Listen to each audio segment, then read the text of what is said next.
A sua Bíblia comigo em João 3, vamos ganhar tempo. Seja muito bem-vindo. Esse é o mês do recomeço na nossa casa. Discípulos recomeçam, discípulos decidem recomeçar, discípulos multiplicam o recomeço e impulsionam outras pessoas a recomeçarem. E a gente quer compartilhar isso com você ao longo desse mês, em todos os nossos finais de semana, com exceção desse próximo. A gente tem atividade aqui da igreja, dia 15, primeiros passos, depois oficina da alma, treinamento de servos, batismo no primeiro. Então vai ser um mês intenso de recomeço na nossa casa. João 3, você com certeza conhece a história, pelo menos um dos textos, mas eu quero compartilhar principalmente sobre a história e sobre o contexto do texto, né? Porque a gente ouve o tempo todo João 3,16, né? Todo mundo fala, mas o contexto vai explicar o que é de fato que João 3,16 quer dizer. A gente precisa entender o pano de fundo para compreender a beleza desse texto. E uma das conversas mais bonitas da história bíblica, João 3, começa dizendo assim: havia entre os fariseus um homem chamado Nicodemos, um dos principais dos judeus. Este de noite foi ter com Jesus e lhe disse: Rabi, sabemos que és mestre vindo da parte de Deus, porque ninguém pode fazer estes sinais que tu fazes se Deus não estiver com ele. A isto respondeu: em verdade te digo que se alguém não nascer de novo, não pode ver o reino de Deus. Perguntou-lhe Nicodemos: como pode um homem nascer sendo velho? Pode porventura voltar ao ventre materno e nascer segunda vez? Respondeu Jesus: em verdade te digo, quem não nascer da água e do Espírito não pode entrar no reino de Deus. O que é nascido da carne é carne, e o que é nascido do Espírito é Espírito. Não te admires de eu te dizer: importa-vos nascer de novo. O vento sopra onde quer, ouves a sua voz, mas não sabes de onde vem, nem para onde vai. Assim é todo o que é nascido do Espírito. Então lhe perguntou Nicodemos: como pode suceder isto? Acudiu Jesus: tu és mestre em Israel e não compreendes essas coisas? Em verdade te digo que nós dizemos o que sabemos e testificamos o que temos visto. Contudo, não aceitais o nosso testemunho. Se tratando de coisas terrenas, não me credes. Como crereis se vos falar das celestiais? Ora, ninguém subiu ao céu, senão aquele que de lá desceu, a saber, o Filho do homem que está no céu. E do modo porque Moisés levantou a serpente no deserto, assim importa que o Filho do homem seja levantado, para que todo que nele crê tenha a vida eterna. Porque Deus amou o mundo de tal maneira que deu o seu Filho unigênito, para que todo que nele crê não pereça, mas tenha a vida eterna. Porquanto Deus enviou o seu Filho ao mundo, não para que julgasse o mundo, mas para que o mundo fosse salvo por ele. Quem nele crê não é julgado. O que não crê já está julgado, porquanto não crê no nome do unigênito Filho de Deus. O julgamento é este, que a luz veio ao mundo, e os homens amaram mais as trevas do que a luz, porque as suas obras eram más. Pois todo aquele que pratica o mal aborrece a luz e não se chega para a luz, a fim de não serem arguidas as suas obras. Quem pratica a verdade aproxima-se da luz, a fim de que as suas obras sejam manifestas, porque feitas em Deus. Até aqui, vamos orar? Senhor, te agradecemos por essa noite, pelo privilégio que nós temos de estar na sua casa, pela oportunidade que nós temos de te adorar e de ouvir a tua palavra. Senhor, nós oramos, fala ao nosso coração. Tua palavra é alimento para as nossas vidas. Oramos em nome de Jesus, amém. Amém ou não amém? Amém. Deixa eu explicar, cada evangelho tem uma abordagem. A gente sempre, quando vai ler um evangelho, a gente precisa ter em mente que o evangelista, o autor do livro, ele procurou abordar o evangelho de uma maneira. Por exemplo, o evangelho de Marcos é um evangelho muito rápido, porque sua fonte foi Pedro, e Pedro era rápido. E mais do que isso, o evangelho precisava correr de maneira bem rápida para dissipar os princípios gnósticos. Então o evangelista Marcos, ele escreve de maneira bem rápida. Você vai ver o tempo todo ele falando depois disso, logo depois, assim por diante. São sequências rápidas para te conectar aos próximos pontos. O evangelho de João é completamente diferente dos outros. Ele não se preocupa em ser um tratado histórico, ele não quer contar uma história cronológica. O objetivo de João é explicar conceitos, explicar valores, teologar sobre aquilo que Jesus apresentou. Por exemplo, João vai falar 7 vezes, vai mostrar Jesus falando 7 vezes quem ele é. Ele fala: eu sou o pão da vida, eu sou a ressurreição e a vida, eu sou o caminho, a verdade e a vida. Isso nós vemos apenas em João. João, por exemplo, não usa a mesma palavra que os demais usam para milagres. Enquanto os outros usam dunamis, que é a palavra poderes, o apóstolo João usa a expressão semeion, que é sinal, que indica algo. Os milagres de João, eles querem apresentar algo superior a um simples milagre. Então o fim não está no milagre, mas ele tem algo a ensinar. Por exemplo, o primeiro sinal do evangelho de João é a transformação de água em vinho, lá nas bodas de Caná da Galileia. Esse é o primeiro sinal, e o texto diz que depois desse sinal, os seus discípulos creram nele. Então aquele sinal foi para abrir a mente dos discípulos e para que eles pudessem crer em Jesus. Outro ponto importante de João, e é o que eu vou destacar com vocês nessa noite, para a gente falar sobre o recomeço, é a capacidade que João tem de mostrar 2 visões da mesma história, o que a gente chama de dualismo. Ou seja, ele tem uma visão, ele aponta alguém que enxerga de uma maneira, e aí vem uma outra pessoa enxergando de uma maneira diferente. No caso específico do texto que nós estamos lendo, nós temos a visão de Nicodemos e a visão de Jesus. Esse é o dualismo joanismo, alguém que aponta para um lado, uma outra pessoa que aponta para um outro lado. Então, quando nós lemos aqui, o que nós vemos é exatamente um diálogo sobre 2 pessoas que pensam completamente diferente. Alguém que puxa para cá e outra pessoa que puxa para lá. Jesus é como aquela brincadeira antiga, né? Não sei quem é dessa época, hoje não tem mais isso, ou pelo menos eu não lembro, né? Lembra daquele estique e puxa? Como é que é o nome daquele negocinho? Estique e puxa? Vai e vem, estique e puxa, vai e vem. Bom, era exatamente isso. Ficava alguém do lado de cá, que brincadeira besta, né? Tinha umas brincadeiras bestas na nossa época, né?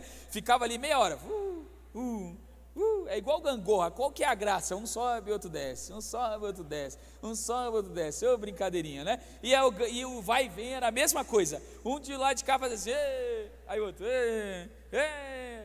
né? Coisa besta. Mas a verdade é exatamente essa. De um lado tem alguém puxando para um lado, de um outro lado tem alguém puxando para o outro lado. Mas nem é um vai e vem, seria mais um cabo de guerra, em que no meio tem uma solução, né? Um puxa para cá, o outro puxa para lá. E a discussão passa exatamente sobre esse ambiente de discussão, esse diálogo de 2 pessoas que pensam completamente diferente. E basicamente o que Jesus quer mostrar é que o Nicodemos precisa abrir a sua mente para experimentar algo novo. Em resumo, se eu fosse resumir essa história em uma frase, seria assim: o recomeço é possível se a gente abrir a nossa mente. Ninguém vai conseguir recomeçar se não estiver disposto a uma abertura de mente, a experimentar coisas novas, a sair do ambiente comum. E para a gente isso é muito difícil, porque a gente gosta de fazer a mesma coisa todo dia. Novidade é uma coisa que a gente tem dificuldade. Sempre que tem uma mudança, a gente tem dificuldade. Lembra quando você saiu de carro um dia, estava andando pela avenida, de repente tinha uma obra? É o caos, porque aí você precisa pegar um outro caminho. Ou aquela rua que mudaram a direção lá em Curitiba. Eles sempre fazem isso, né? Eles estão sempre tentando melhorar o trânsito. E aí um dia você está nessa rua, ela vai nessa direção, daqui a uma semana ela vai nessa direção. E aí o caminho muda completamente. E a gente tem muita dificuldade com isso. Ou quando muda o ônibus que a gente pegava. Antigamente eu pegava para vir aqui para a igreja o Camargo Velho e o Camargo Novo. Eu nem sei mais ainda é o Camargo Velho e o Camargo Novo, porque eu não venho de ônibus para cá, né? Então é exatamente isso, né? Antigamente, para ir lá para a faculdade, eu pegava o Parque Dom Pedro. E de repente muda. A sexta-feira, inclusive, diz que vai ter greve de metrô e de ônibus. Então você já vai ter que pensar num caminho alternativo, ou se não vai trabalhar. Quando algo sai daquilo que a gente costumeiramente faz, a gente tem dificuldade. E para recomeçar, para dar uma nova oportunidade, para tentar outra vez, a gente precisa fazer diferente. Porque se não fizer diferente, o resultado é igual. Já diria a matemática, né? A ordem dos fatores não altera o resultado. Ou a ordem dos tratores não altera o viaduto, como a gente dizia quando era criança. Se você fizer a mesma coisa, do mesmo jeito, sempre, o resultado vai ser igual, inevitavelmente. Então a gente precisa tentar diferente. E para tentar diferente, a gente precisa abrir a mente para as novas oportunidades. A isso eu chamo de recomeço, a isso Jesus chama de recomeço, essa é a oportunidade de fazer diferente. Quando a gente nasceu, a nossa vida estava indo na direção da morte, até que a gente tentou diferente, a gente virou, a gente converteu a nossa vida, a gente mudou a direção da nossa vida, e agora a gente está indo na direção da vida. Se a gente fizesse as mesmas coisas, se a gente continuasse com as mesmas práticas, a gente ia morrer. Graças a Deus, Jesus Cristo morreu na cruz, deu a oportunidade de recomeçar e de mudar a maneira da gente viver. Nós sozinhos não conseguiríamos, mas aí Jesus vem e nos mostra o caminho do recomeço, e é exatamente isso que está acontecendo com Nicodemos. Imagina que Nicodemos é um dos homens mais importantes da história de Israel.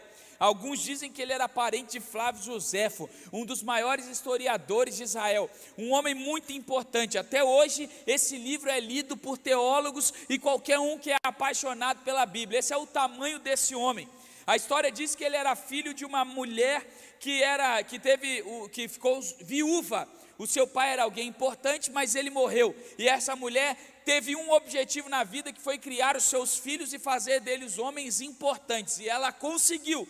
Nicodemos é um desses homens importantes. Se você já viu The Chosen, você percebe o tamanho dele, no tamanho que ele tem na primeira temporada, porque é exatamente esse o tamanho que ele tem. Ele é alguém muito importante.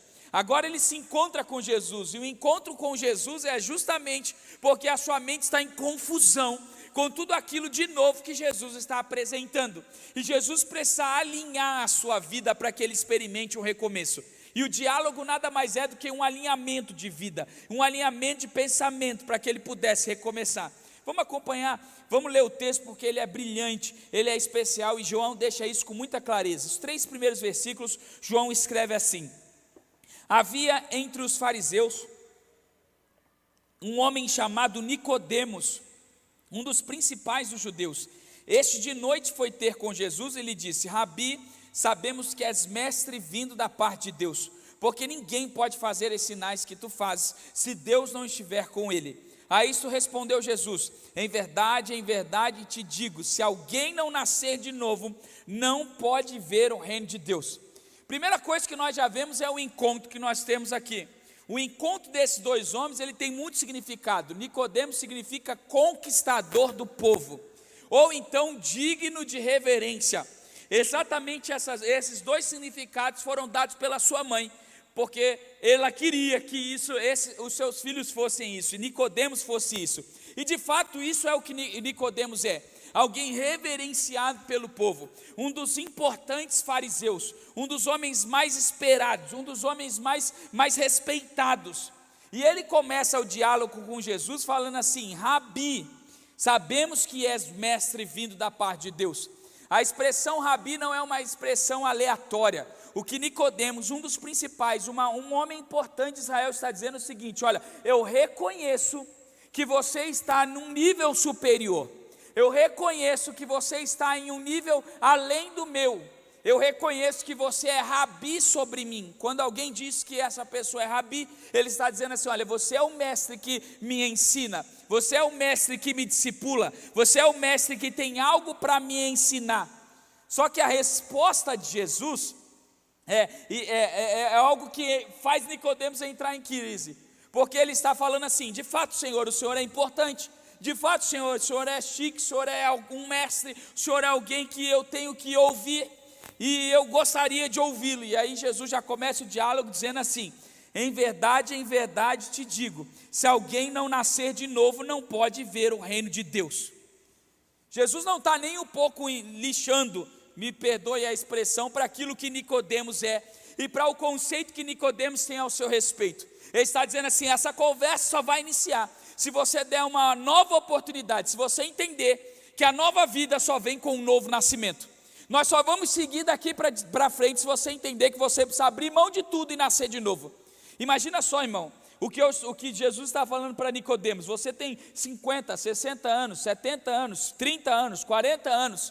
O que Jesus está dizendo é o seguinte: olha, não importa o que você viveu até aqui, importa que a partir de hoje você precisa tentar diferente.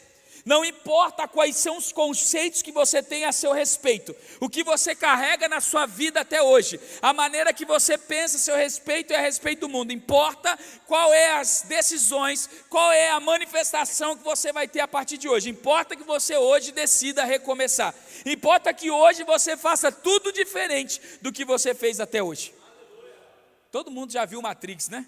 Matrix, aquele filme velho, ou já viu aquele memezinho na internet, né, da pílula azul e da pílula vermelha? O que você faria se você tivesse oportunidade? Se a pílula azul, você ganharia 1 milhão com a idade que você tem. A pílula vermelha, você teria todo o conhecimento que você tem e 20 anos a menos. Sabia que esse é um teste que foi feito pela Universidade de Harvard, e ela indica que 99% das pessoas gostariam de ter 20 anos a menos com a inteligência que tem hoje. Por quê? Porque se você volta 20 anos com a capacidade que você tem hoje, ou com as frustrações e decisões que você tem hoje, você evitaria muita coisa, não é verdade? Você mudaria muita coisa na sua vida, você tomaria decisões diferentes. E o que Jesus está falando para Nicodemos é exatamente isso. Olha, eu tenho uma pílula aqui hoje que vai te dar uma oportunidade de recomeçar. Você não vai voltar a ter 20 anos, a 10 anos, a 15 anos, mas você vai poder ter a oportunidade de fazer uma vida diferente. Mas para isso, você precisa abrir mão de tudo aquilo que você viveu. Sabe que tem muita gente que não recomeça ou não experimenta o melhor de Deus porque continua carregando experiências na vida que deveria ter colocado para trás. Ninguém vai experimentar um recomeço enquanto carregar as experiências do passado. Ninguém vai experimentar uma nova vida enquanto carregar aquilo que levou durante a sua vida. Se você já passou, por exemplo, pelo café do recomeço de boas-vindas, você vai me ouvir falando assim: não importa o que você fez até hoje, importa quem você vai fazer, o que você vai fazer a partir de hoje, quem você vai ser a partir de hoje, porque eu não posso mudar o seu passado, mas eu posso te dar a oportunidade hoje de viver um novo futuro. Agora, isso aqui, quando a gente está magoado, é uma beleza. Porque todo mundo quer abrir mão do passado quando você está magoado, quando você está com dores. Mas o que Jesus está falando para Nicodemos não é para alguém magoado, não é para alguém com problema, não é para alguém endividado, não é para alguém doente, é para alguém importante. Porque o problema do recomeço não é para aqueles que estão levando dores, enfermidades e mágoas, é para aqueles que acham que são importantes. E aí, quando a gente se encontra com Jesus, a gente descobre que, na verdade, não somos nós os conquistadores ou os dignos de reverência, mas é Ele que é o conquistador e Ele é o digno de reverência. E a gente só vai descobrir quem Jesus é quando a gente abrir mão daquilo que a gente é. A primeira crise que Nicodemos tem com Jesus, o primeiro dualismo é o dualismo de identidade. Quando a gente se encontra com Jesus, a gente percebe que a gente é um porcaria. Eu só tinha um tio que não era pastor, tio Sildemar. E uma vez, meu tio, quando ficava bêbado, ele falava muito. E uma vez, ele sempre gostava de mim, ele falava assim: você é homem, você tem postura de homem. E ele falava às vezes até na frente do meu primo, né? Ele falava assim: ô Hugo, aprende com esse menino aí, que ele é homem, ele tem postura de homem. Ele falava assim. E um dia, nessas conversas, ele e o meu primo, ele estava já um pouquinho alterado, o Fluminense já estava ganhando lá, e a gente estava vendo o jogo, e a conversa já estava bacana, e eu perguntei assim: tio, por que você saiu da igreja? E meu tio tinha muita dificuldade de falar, então quando ele estava bêbado, era a oportunidade de a gente ouvir algumas histórias. E aí ele falou assim: eu sentava na primeira fileira, quando eu era adolescente com a mamãe, eles falavam assim com a mamãe. Em algum momento da nossa vida, ela liberava a gente para sentar onde a gente quisesse. E aí eu passei a sentar na segunda, depois eu passei a sentar na quinta, depois eu passei a sentar na 10ª, depois eu estava na 20ª, depois eu estava na 30ª, depois eu estava na porta. Na outra semana eu era presidente da Chuchu Imperial, que era a escola de samba de Petrópolis. Porque ninguém, irmão, ninguém sai de uma hora para outra, ninguém afasta de uma hora para outra. O problema é que a gente vai criando identidades que não são aquela que Jesus quer para a gente. E quando a gente vai se afastando da referência que é Jesus, a gente vai perdendo a noção de que a gente precisa recomeçar. Mas quanto mais próximo a gente está de Jesus, mais a gente reconhece que a gente precisa tentar mais uma vez e de uma forma diferente. Você quer ver alguém longe de Jesus, é só ver como ele pensa a seu respeito. Por isso que Paulo fala assim, olha, tende de vocês a mesma maneira de pensar, tende entre vocês a mesma maneira de pensar de Jesus, que mesmo sendo Deus, não usurpou o ser igual a Deus, antes tornou a forma de homem, humilhou-se como um servo. O apóstolo Paulo está falando assim, pensem como Jesus, sirvam como Jesus, tenham a mente de Jesus. Ele não fala, vocês vão ter a mente de Jesus, vocês vão ser rei. Ele fala, vocês vão ter a mente de Jesus, vocês vão se humilhar, vocês vão perceber o quanto a gente é, né? Então a primeira crise que a gente tem, a primeira oportunidade que a gente tem de recomeçar é quando a gente entende quem de fato a gente é. Quanto mais próximo de Jesus você estiver, mais você vai entender que precisa recomeçar. Agora pergunta para quem está do seu lado, qual é a distância que você está de Jesus? Nicodemo só ouviu isso porque ele estava de frente com Jesus. E aí Jesus fala, importa que você nasça de novo. Segundo, olha a sequência do texto, versículo 3. Em verdade te digo, que se alguém não nascer de novo, não pode ver o reino de Deus. Perguntou-lhe Nicodemos, como pode um homem nascer sendo velho? Respondeu Jesus, em verdade te digo, quem não nascer da água e do Espírito, não pode entrar no reino de Deus. O que é nascido da carne é carne, o que é nascido do Espírito é Espírito. Não te admires eu te dizer, importa-vos nascer de novo. Depois que Jesus fala que ele tem que nascer de novo, qual que é a resposta então? Qual que é a indagação de Nicodemos? Calma aí, eu tenho 60 anos, eu vou entrar na barriga da minha mãe, como que eu posso? É impossível eu voltar para dentro da barriga da minha mãe para tentar de novo. E aí Jesus fala assim, jovem, você não está entendendo nada. Nicodemos, você não entendeu ainda. E ele fala assim, olha, o versículo 5, eu te digo, quem não nascer da água e do Espírito, não pode entrar no reino de Deus. Versículo 7, não te admires eu te dizer, importa-vos de nascer de novo. A palavra que Jesus usa aqui como nascer de novo, no grego é genet, que dá origem à palavra genética, que aí é traduzido como nascimento, e anotem, que é traduzido como de novo, mas que poderia ser traduzido como do alto. Mas a mais importante do que a tradução da palavra anotem, é o uso da palavra anotem, porque o uso da palavra anotem é específico. Quem é mais antigo já me ouviu explicando essa expressão.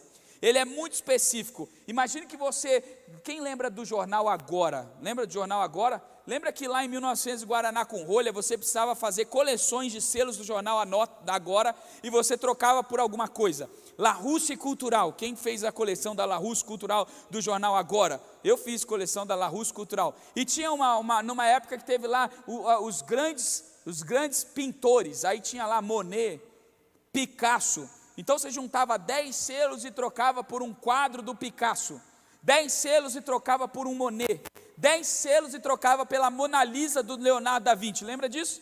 Então você guardou 10 selos que custavam R$1 agora, mais R$ 9,90 e trocava por uma Mona Lisa do Da Vinci. Só que aquela Mona Lisa, por mais que seja igual da do Louvre, ela não tem nenhuma semelhança, a não ser a foto. Aquela do Louvre vale 10 milhões. A da sua casa, do Agora, vale R$10, 10 selos do Agora mais R$ 9,90. Por que é que a do Louvre vale 10 milhões e a do Agora vale R$20? Porque a do Louvre é a original. Lá embaixo está assinado assim, Leonardo da Vinci. O autor assinou. A palavra anotem significa que o autor é o único capaz de fazer de novo, dar origem. Então quando Jesus fala assim, olha, importa que você nasça de novo, e ele fala assim para Nicodemos, olha, você pode, Nicodemos, mas eu vou entrar na barriga da minha mãe, e Jesus fala, importa que você nasça de novo, porque quem é que criou Nicodemos? Quem é? Deus. Se Deus criou Nicodemos, ele pode recriá-lo. Se Deus é o autor da vida de Nicodemos, ele pode dizer, importa que você nasça de novo. Então Nicodemos agora entra numa segunda crise, ou a segunda discussão de Jesus com Nicodemos, é de quem é o Criador, a originalidade. Porque para Nicodemos ele foi feito pela sua mãe.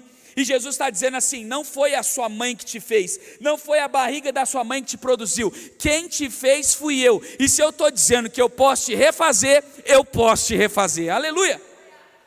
Esse é o problema da gente. A gente acha que quem nos fez foi a nossa mãe, que quem nos fez foi a sociedade, que quem nos fez foi o mundo. Enquanto Jesus está falando assim: não, você não foi criado pela sua mãe, você não foi criado pelo seu pai, você não foi feito por um espermatozoide e um óvulo que se encontraram, foi eu que te fiz. O mundo só está discutindo aborto porque ele acha que quem faz é uma mãe e um pai, mas não é a mãe e o pai que cria o ser humano, é Deus. E ele fala assim: importa que você nasça de novo.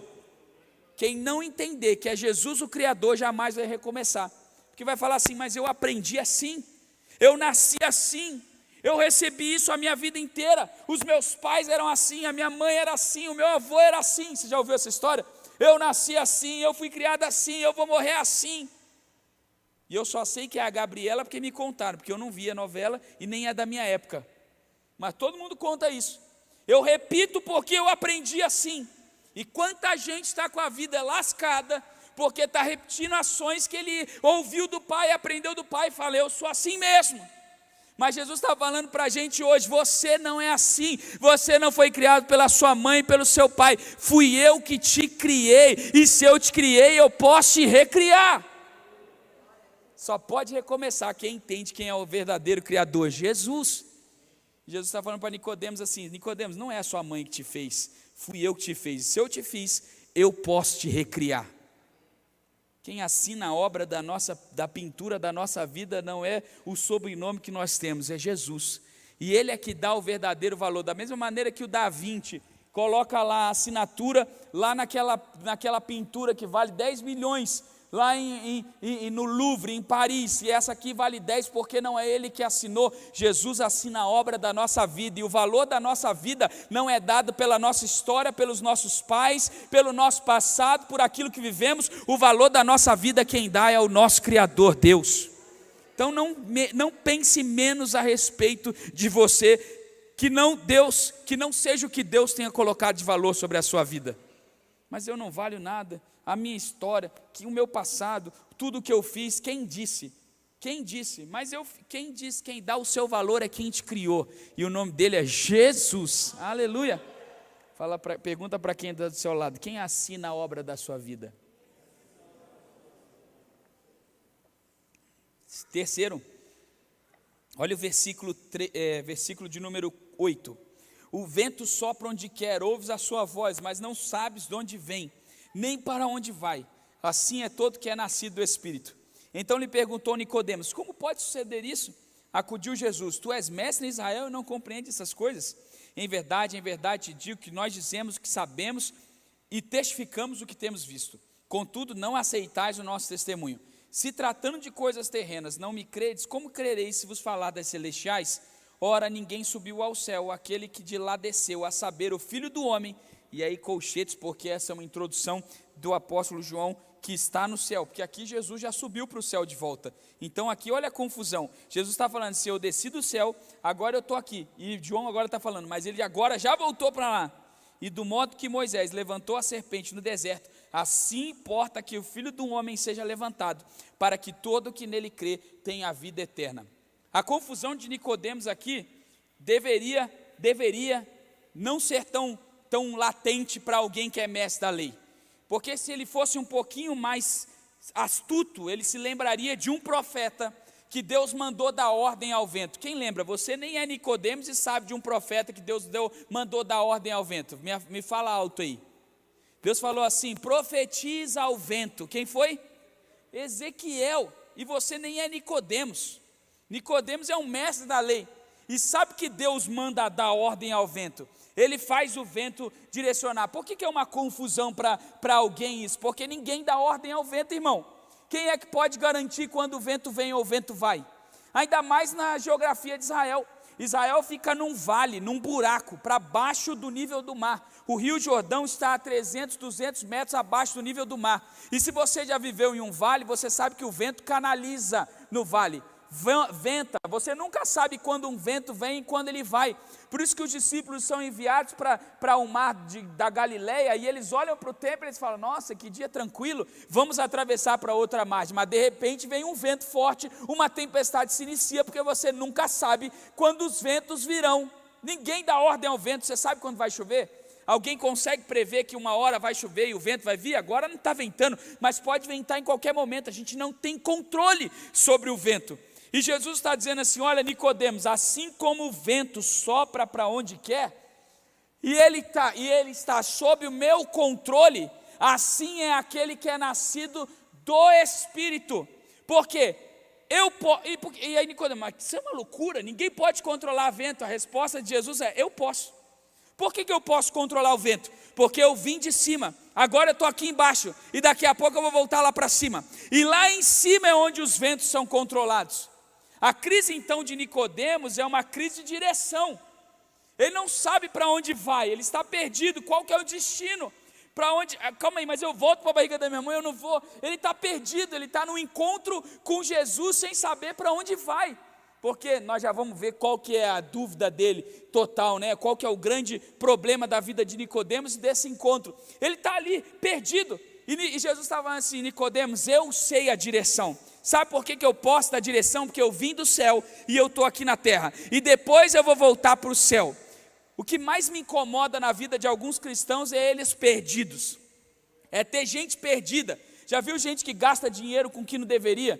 Que entra em contrato frio, em problema, que entra em relacionamento que não deveria, que compra carro que não deveria, que entra em faculdade que não deveria. Eu fico doido quando alguém começa uma faculdade e para. Aí fala: mas não era esse o meu objetivo, era outro. Mas como assim que você entrou numa faculdade e parou? Você não sabe para onde vai, qual que é a direção da sua vida? Só anda perdido quem não tem aquele que é a própria direção. Jesus está falando para Nicodemos assim: por que você ainda está perdido se eu sou a direção? Eu tenho direção, eu vim do céu, agora estou na terra, depois eu vou voltar para o céu. Eu sei como os ventos, eles são ordenados, eu dou a direção. Aleluia! Para você andar num veleiro, né? Hoje a gente tem barco a motor, mas nessa época não tinha barco a motor, até pouco tempo não tinha. Então os barcos dependiam das velas, lembra disso? Você esticava a vela e você depende do vento para o barco andar. Quem não sabe para onde o vento vai, não chega a lugar nenhum. Quem não sabe para onde sopra o vento do Espírito, a sua vida está sempre perdida. Quem não sabe para onde Deus está soprando, a sua vida está sempre sem direção. E Jesus está dizendo para Nicodemos aqui: olha, você não consegue enxergar, mas eu posso ser, porque eu enxergo. Tem um vento soprando com uma nova direção para a sua vida. Importa que você levante as suas velas e deixe o vento te direcionar. Deixe algo para você, irmão. Recomeço é um vento que Deus sopra sobre a nossa vida, e tudo que a gente tem que fazer é levantar as velas e deixar que Ele empurre a nossa vida. Tem gente que está remando, desesperado na vida, tentando sair do lugar e não consegue sair. Tem gente que está fazendo força no barco da vida, a água entrando, o barco não sai de lugar nenhum, nunca chega do outro lado, nunca chega nos sonhos, nunca chega nos projetos, nunca chega na casa própria, nunca chega na faculdade, nunca chega no casamento, porque está remando. E o que Jesus está dizendo hoje: para de remar e ouça e perceba o vento, levanta as velas na direção do Espírito de Deus, e você vai chegar no destino dele para a sua vida. O recomeço é isso, é eu falar assim: eu não vou fazer mais força, e eu vou deixar que o vento direcione a minha vida. Eu não vou fazer mais força, e eu vou deixar que o Espírito me direcione. Eu não vou fazer mais força, e eu vou deixar que o vento sopre a minha vida na direção dele.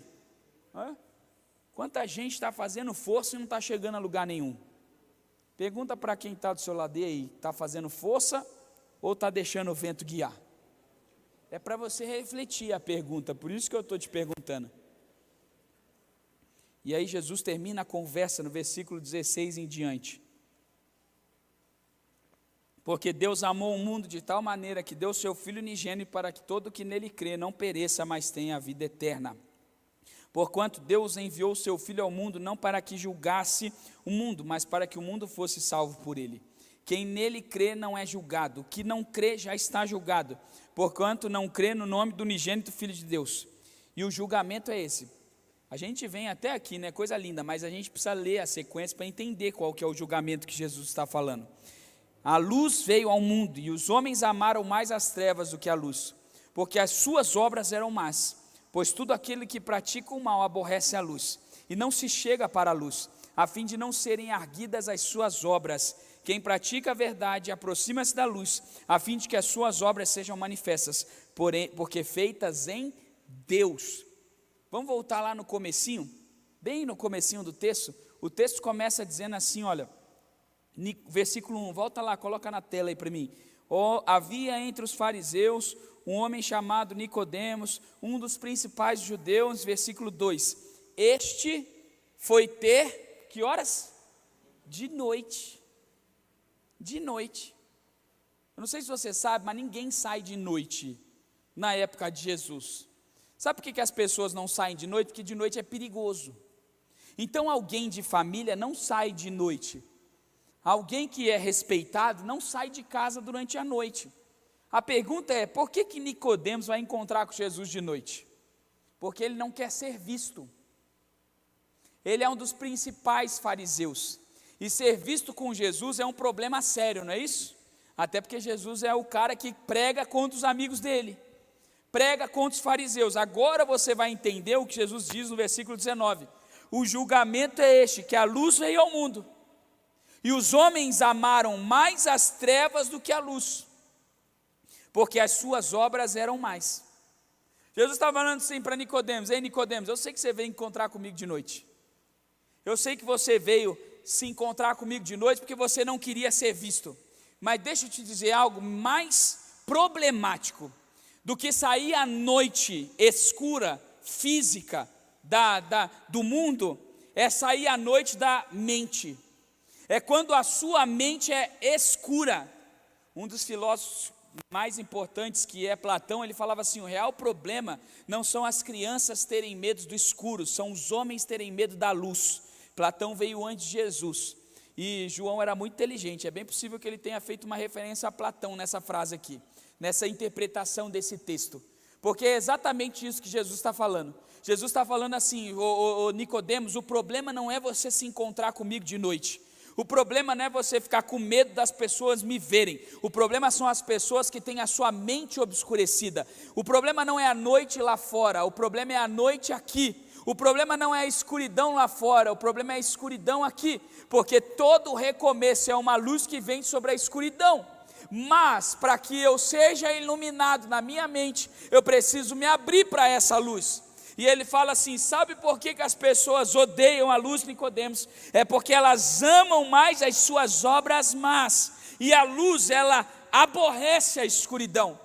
Quando eu me encontro com a luz, ela ilumina minhas trevas. Quando eu me encontro com Jesus, Ele põe luz à minha escuridão. As coisas que eu pratico más, elas são reveladas pela luz de Jesus. Então quando Jesus entra na minha vida, tudo aquilo que é ruim, isso vai embora. É bem simples, o exemplo é simples. Imagina que isso aqui é o sol. Não, imagina que o meu computador é o sol e a minha garrafinha é a terra, ok? Imagina que aqui o Samuel Coelho, que é o meu nome, está aqui, meu nome, seja o Brasil, nós. Olha só que coisa linda, o Brasil virado para o sol. Porque quem é mais importante, o sol ou a terra? O sol, é claro que é o sol. E como que eu posso garantir isso? Porque o sol sustenta a terra. A terra gira em torno do sol, não o sol em torno da terra. Então a terra, o sol é mais importante, é ele que sustenta. Então imagina que aqui sou eu, e aqui é você, e nós somos o Brasil, e nós estamos virados para o sol. Enquanto nós estamos virados para o sol, e o sol nos ilumina, o que a gente tem? A gente tem escuridão? Claro que não. Como que faz para a gente ter escuridão? É só a gente voltar-se contra o sol, a gente virar de costa com o sol. O que Jesus está falando é exatamente isso. O problema não é a luz vir ao mundo, porque ela já veio. O problema são os homens que viram as costas para a luz. Não é a terra, não é o sol que se vira contra a terra, ele fala, agora eu não vou iluminar o Brasil. É o Brasil que agora está falando assim: eu não quero sol. Ele virou de costa para o sol. É assim também a nossa vida. A luz é que dissipa as trevas, não as trevas que ofuscam a luz. Então, só tem uma maneira de eu não ter luz: eu preciso me virar de costa para ela.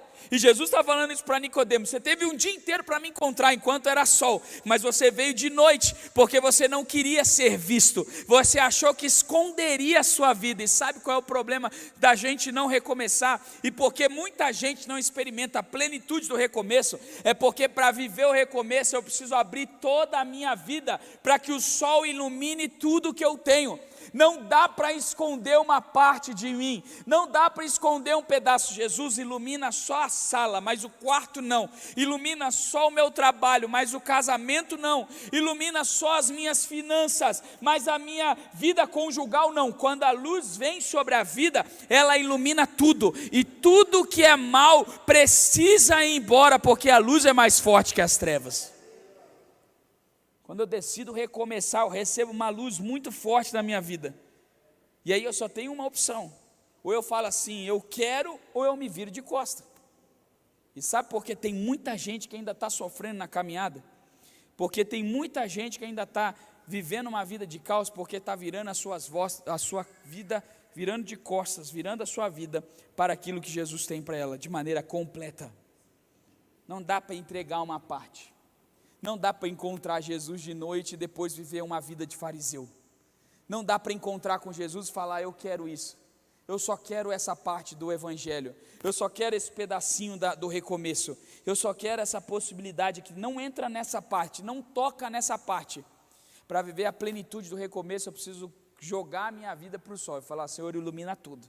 E quando Jesus ilumina, existem coisas que vão ser manifestas que não são legais. Mas a verdade é que quando a luz vem, é para dissipar as trevas, não apenas para expor, mas para mandar embora. A gente só está com frio porque o sol está mais longe. Quando o sol está mais pertinho, a gente sente calor. E quando a gente sente calor, a gente tira a roupa. A gente não fica com esse monte de roupa. Esse monte de roupa serve para esconder a gente. Não é isso? Enquanto o homem não havia pecado, ele andava nu. E não tinha vergonha de nada. Você imagina que no Éden era frio? Era frio? Claro que não. Se eles andavam nus, não podia ser frio.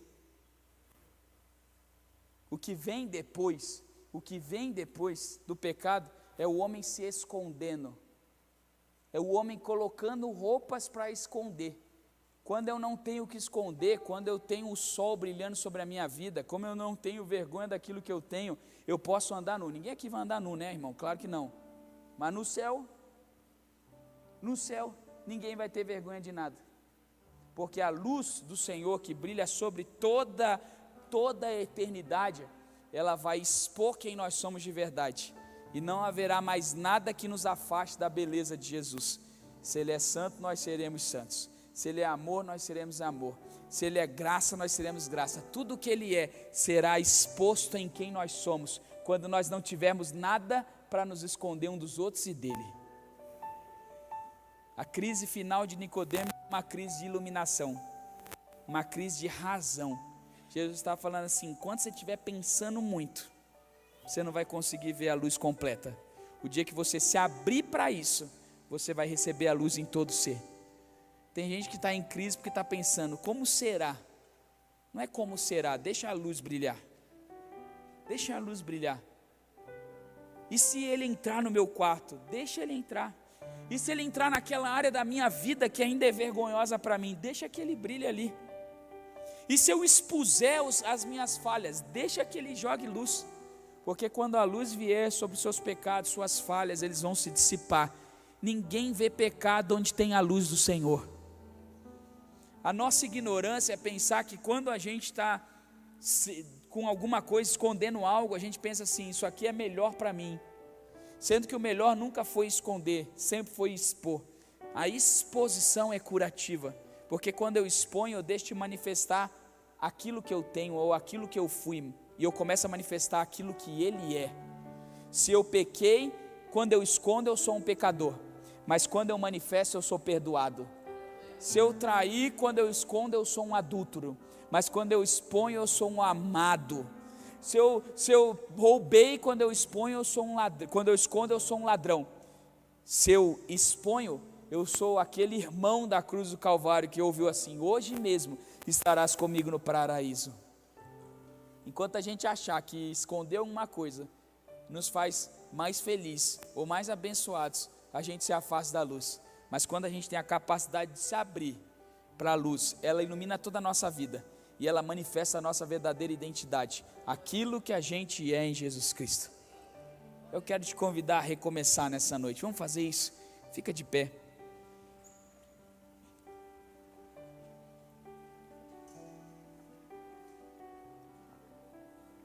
Eu não sei qual das crises que talvez você tenha tido, assim como Nicodemos. Talvez seja a crise de identidade, achando algo a seu respeito que na verdade não é. Talvez seja a crise de originalidade, pensando que você foi criado pelos seus pais ou pela sua família e na verdade não foi. Talvez seja a crise de direção, perdido sem saber para onde vai, se escondendo dos outros sem saber se eu vou ser um fariseu ou um discípulo. Mas Jesus hoje falou: eu tenho a direção. Ou a crise de iluminação, de razão, tentando esconder e achar soluções com a sua própria filosofia no escuro da sua vida, enquanto Jesus tem a luz da verdade para a gente. A verdade é que todos nós podemos hoje viver uma nova vida com Jesus por meio do recomeço. Da mesma maneira que Jesus chegou na vida de Nicodemos aquele dia, Ele chegou aqui para a gente hoje. Essa mensagem não é para outra pessoa a não ser para você. A gente pensa assim: puxa, mas se o João tivesse aqui, né? João estava ali, não sei como, onde João estava eu não sei, mas ele estava. Se o Pedro tivesse aqui, se o José de Arimateia tivesse aqui, a Maria tinha que ter ouvido essa mensagem. Não, essa mensagem era para Nicodemos, era para nós que estamos aqui.